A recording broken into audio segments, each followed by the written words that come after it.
You have all voted and you've decided you want a FI deck today, and that's exactly what we're going to do.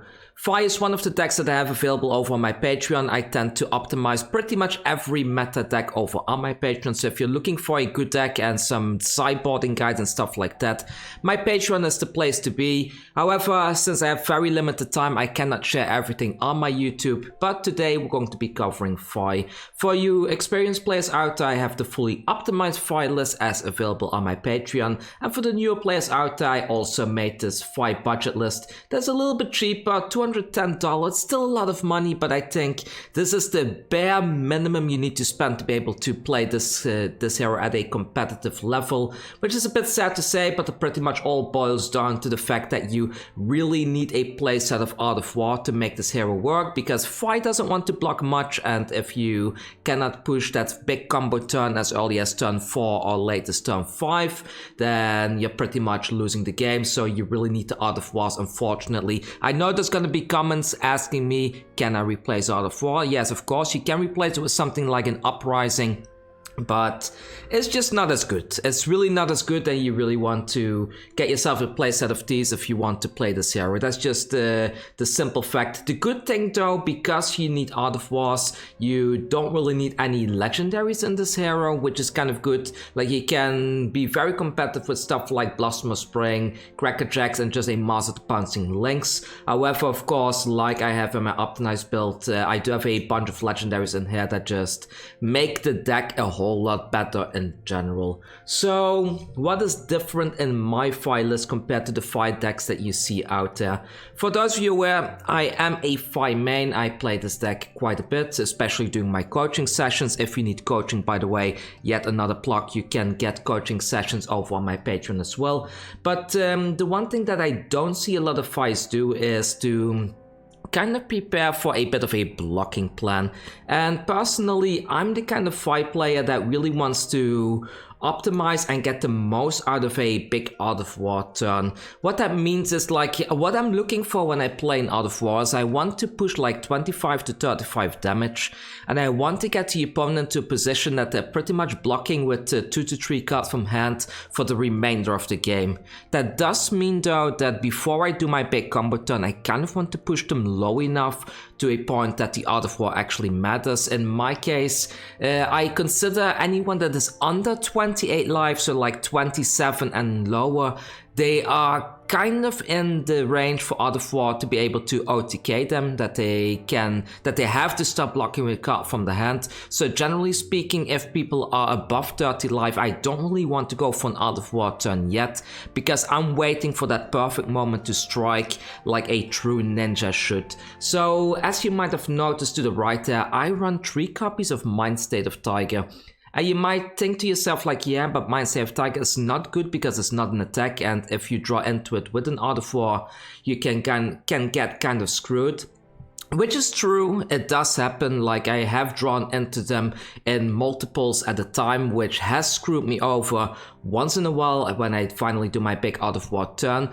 However, if you can get a Mind State of Tiger, Mind State of Tiger, what did I say? When you get a Mind State, I cannot pronounce this thing today, a Mind State of Tiger on the field early, and you get that Crouching Tiger in your hand, and you follow that up with an Art of War combo turn, you can pretty much use that Crouching Tiger that is being put into your hand by the Mind State of Tiger as the resource to pay for the Art of War itself. The Tiger itself, it doesn't do anything else in the deck. It doesn't deal damage, it's a 0 cost. The only really way to pump it to any kind of damage would be with a Tiger Stripe Shuko, which is something that I do sometimes do in case I have to play the Mind State of Tiger and I don't draw into an Art of War.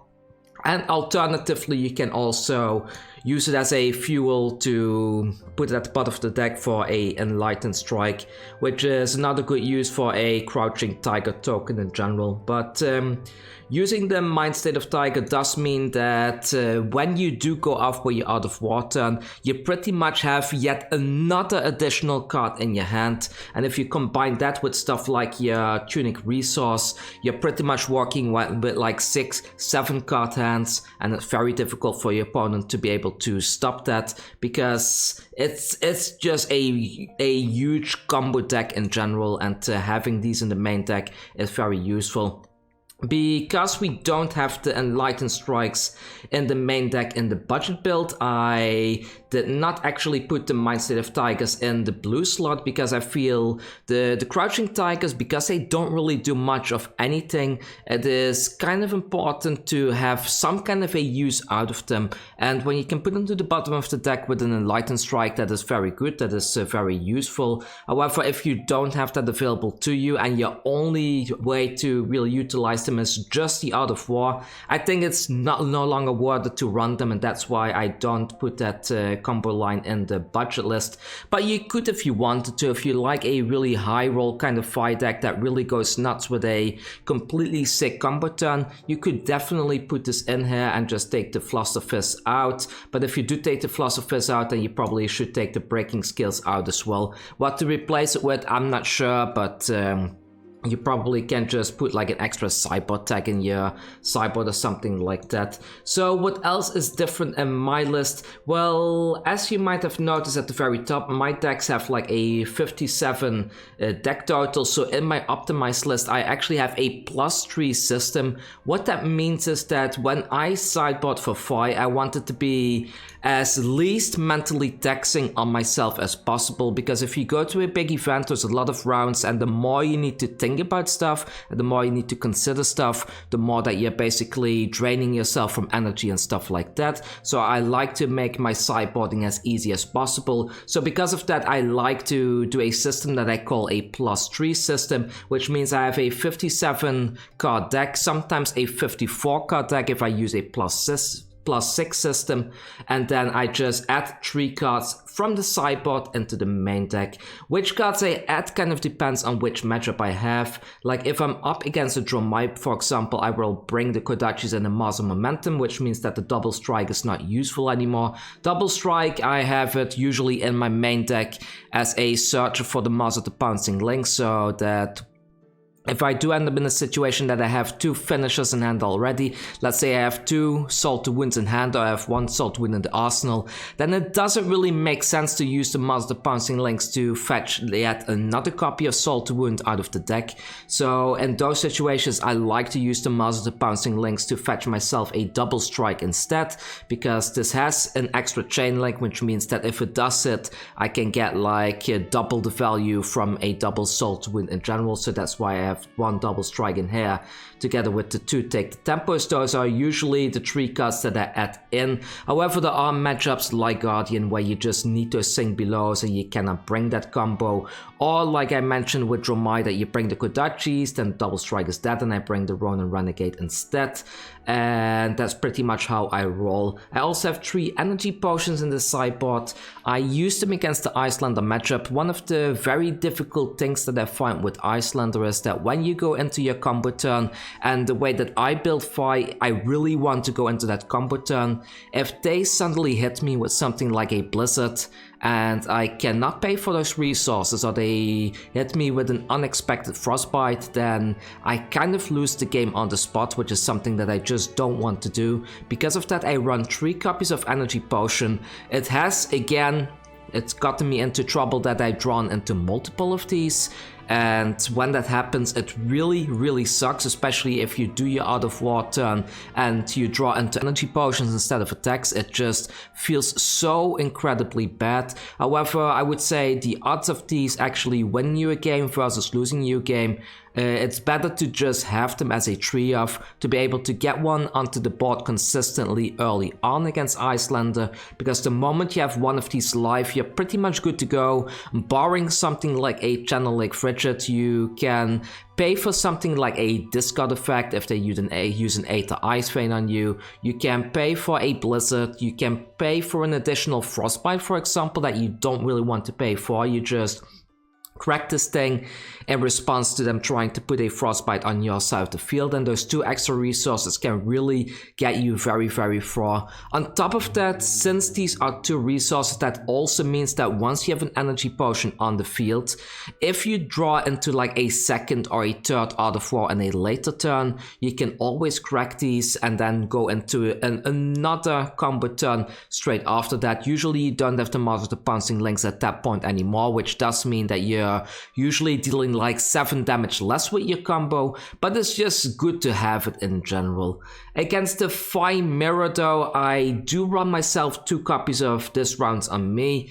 It gets you an extra card, which is very nice, which also means that if you do run the This Round's on Me, that if you're going for your Art of War turn, it's better to do your Art of War first to see what you draw into, because if you end up drawing into multiple copies of This Round's on Me, then it's better to play these out before you start your combat chain, otherwise you lose a chain link, and that can mean that your Salt Wound and stuff becomes weaker, or you have less draconic chain links and stuff like that. So using your Art of War early when you do go for a This Round's on Me as a side in into the main deck is kind of useful.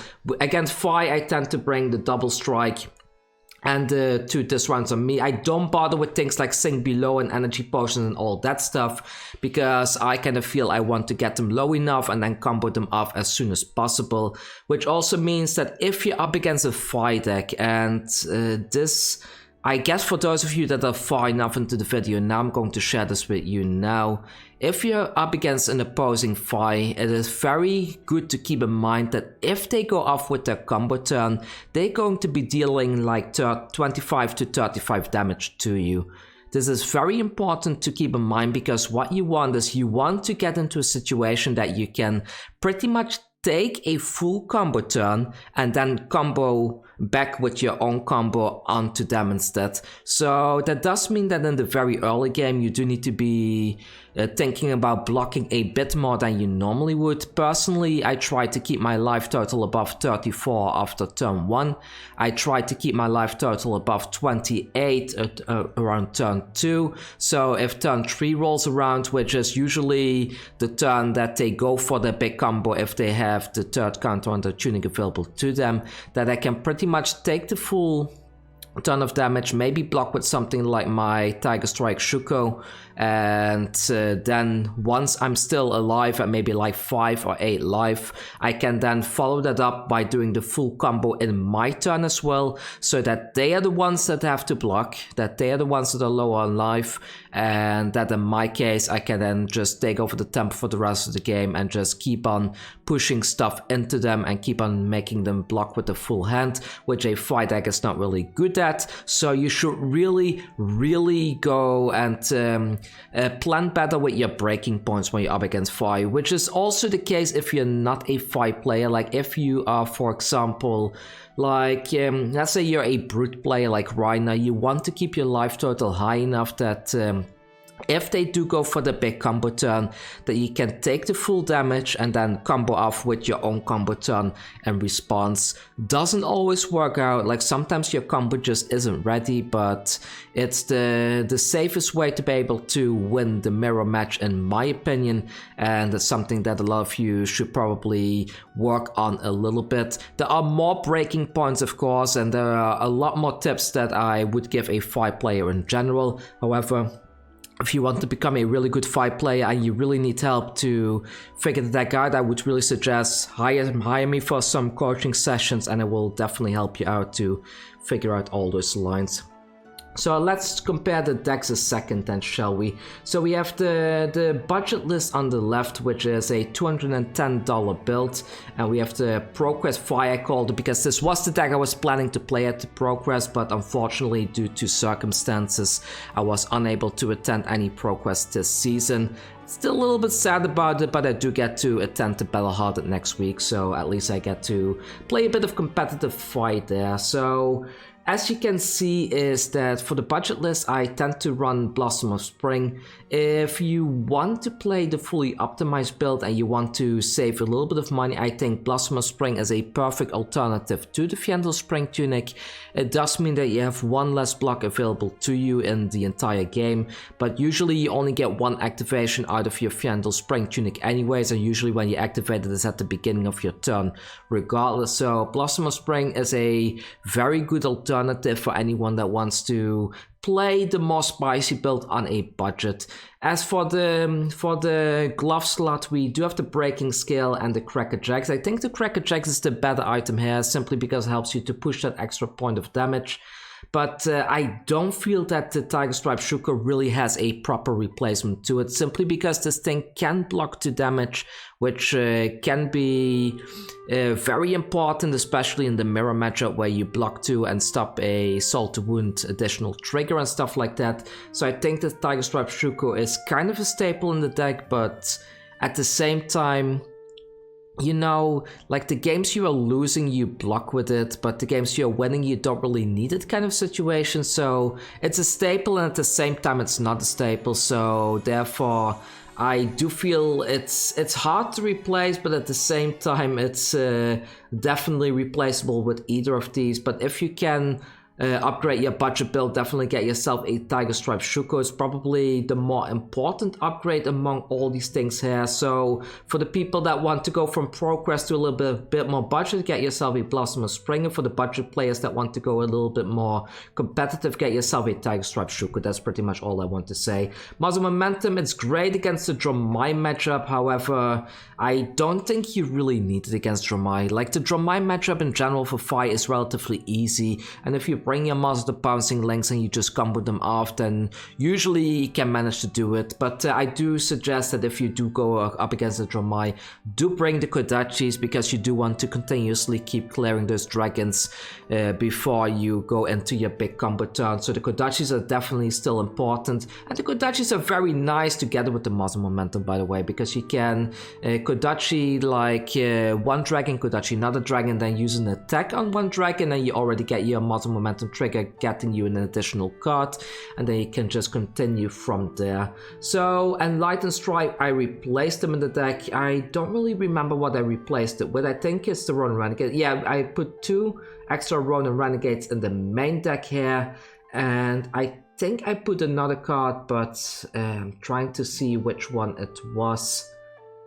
I can't really see which one it was. I think I just put the Ronin Renegades in there. I remember, I put the Ronin Renegades into the main deck instead of the sideboard, and I took the Enlightened Strikes out completely. That's what it was. The Enlightened Strikes, they're a good card. It's a very good card to have in Fi. However, they do have quite a significant price tag tied into it. If you can afford it, it is definitely worth picking up a playset of Enlightened Strike, simply because being able to have all the flexibility with the choose is very good. You can go for 5 attack, you can go for a 5 would go again, you can go for the +2. It has a lot of options available to it, which can really help you, especially in the end game, where you can catch people off guard with that sudden 7 attack at the end of the combat chain, which usually they are not really ready for at that point, which is quite nice. However, for the budget players out there, I don't think you really need it all that much. So because we took out so many equipment slots out of the deck, we had actually space to put in some 6 attacks for the Dromai matchup. So since we don't have the Muzzle Momentum combo anymore, instead we can put in some 6 attacks instead. So I did put in the Fiendel Fighting Spirit, as well as a couple of Tar. Tar can be quite spicy against the Ice Hero, so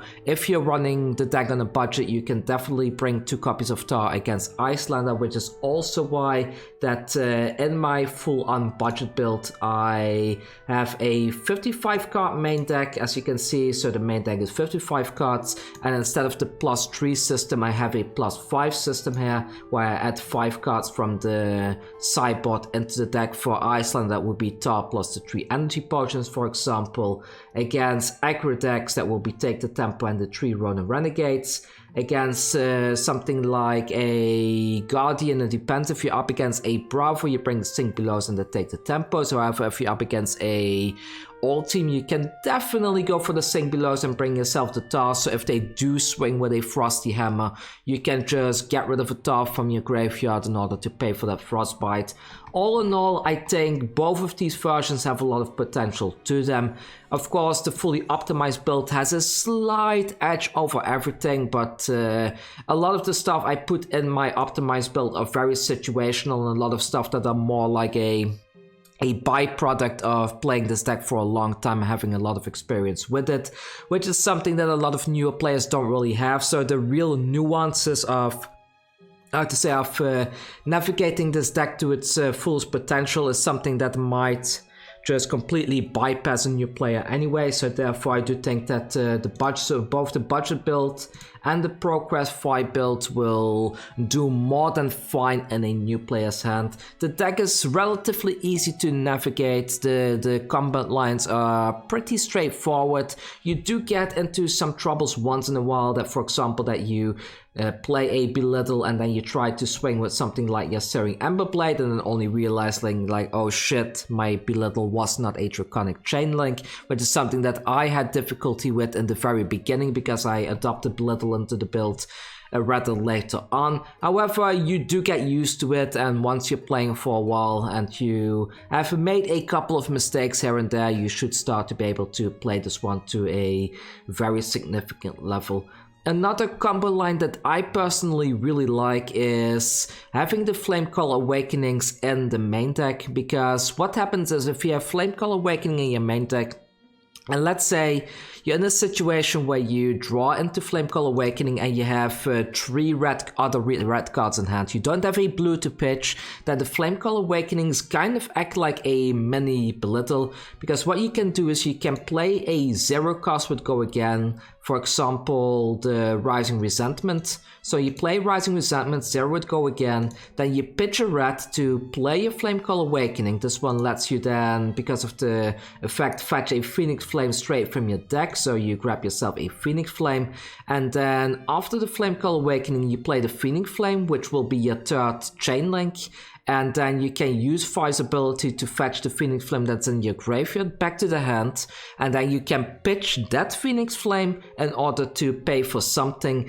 If you have something like a Flame Skill Furnace on the field at that point already in certain matchups, then you can pitch it to activate the Flame Skill Furnace and you get 2 resources back, which means that you can swing with your Searing Emberblade, or you can of course just pitch it in order to pay for the many 1-cost attacks that are in this deck, which is also quite nice. So I really like that Flamecall Awakening lets you still have a significant turn if you draw into a full red hand, which also means that because of that I am able to reduce the number of blues in the deck significantly. Like as you can see, I run very little blues in the main deck. I only run 11 blues in the main deck, thanks to this beautiful card right here. So that's something to keep in mind.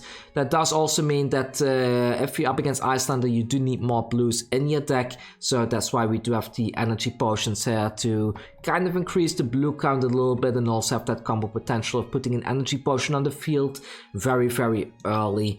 Anyways, that's all for me for today. I know that I was stumbling a bit over this video because I like to do these things unscripted, but if you want to support me, you like these kind of deck techs and you like this in-depth knowledge for these decks in general, definitely check out my Patreon. I do content and work on Flesh and Blood full-time, so I do need all the support I can get. Right now I'm making do with around $350 per month, but let's face it, $350 per month is not really enough to survive off, so I do need a little bit more support to be able to keep on doing this in a sustainable fashion. Anyways, that's all for me for today. I hope that this video was useful to you, and I will do another poll in 2 weeks or so with another deck tech where everyone can choose which deck I will cover on the channel next. Take care everyone, and see you very soon.